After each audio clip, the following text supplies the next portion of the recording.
You ever notice how some nights feel heavier than others? Not because of what happened in them, but because of what almost happened, what nearly slipped away. It's those nights that stay with you, quiet, ordinary nights that later glow like lanterns in memory. Tonight, let me take you back to one of mine. I was 23. It was winter in downtown, one of those places where the streetlights lean a little, where the diner sign flickers like it's always tired, and the buses run late, if they run at all.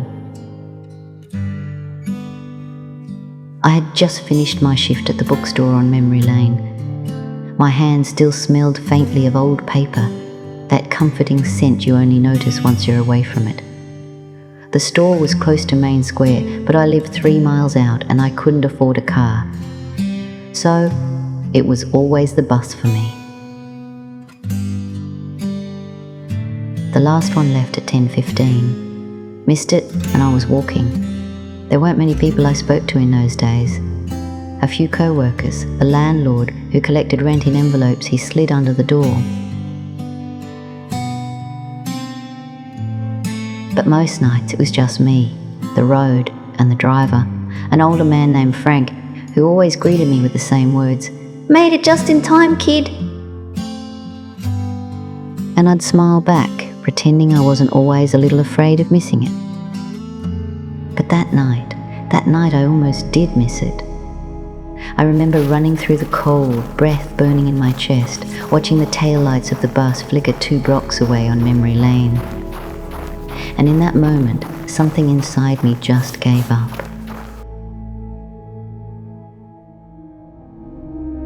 I thought, let it go. Walk home. Who cares?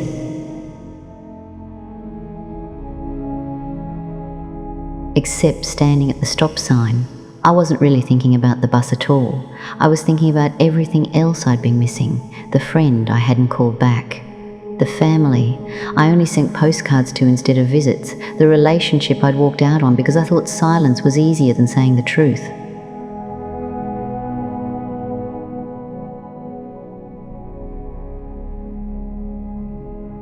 I could hear her voice even then. "You'll never understand my silence," told me once, and she was right. That winter, I felt like a man who was always showing up late to his own life. So I leaned against that frozen stop sign, hands in my pockets, and told myself I'd walk. Maybe that's what I deserved. But then, I heard the brakes hiss. The bus hadn't left. Frank, the driver, had seen me running and stopped right at the corner of Memory Lane. The doors yawned open, and there he was, leaning out with that same tired smile. "Made it just in time, kid." Only this time I knew. I hadn't. I was late. I'd been late for a long time. I climbed the steps, dropped my coins in the slot, and sat down in the empty bus.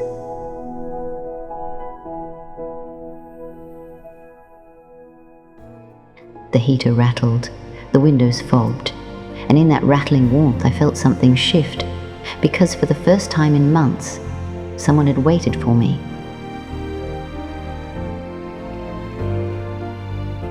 It wasn't much, just a driver, just a bus, but in that small kindness I realized, maybe I didn't have to keep missing everything. Maybe some things, some people would wait if I tried.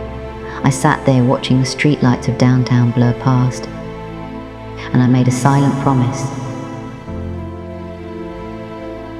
Not the kind you write down, not the kind you announce to the world, the kind you carry in your chest, fragile and trembling, hoping it'll survive. The next morning I called my sister. She was surprised. She laughed actually and said, "What has gotten into you? Calling before noon?" A week later, I wrote a letter to the friend I'd ignored, and months after that, I found myself knocking on a door I once swore I'd never return to, just to say, I didn't understand before, I'm trying now. Not everything was fixed. Some people had moved on. Some silencers stayed silent. but a few didn't.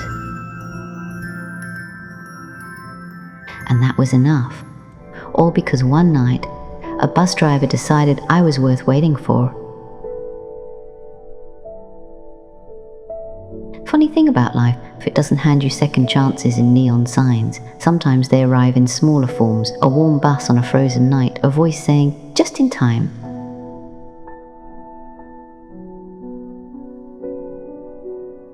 And maybe that's all we need, a little more waiting, a little more forgiveness, a little more time, because in the end, we are all somebody's last bus home.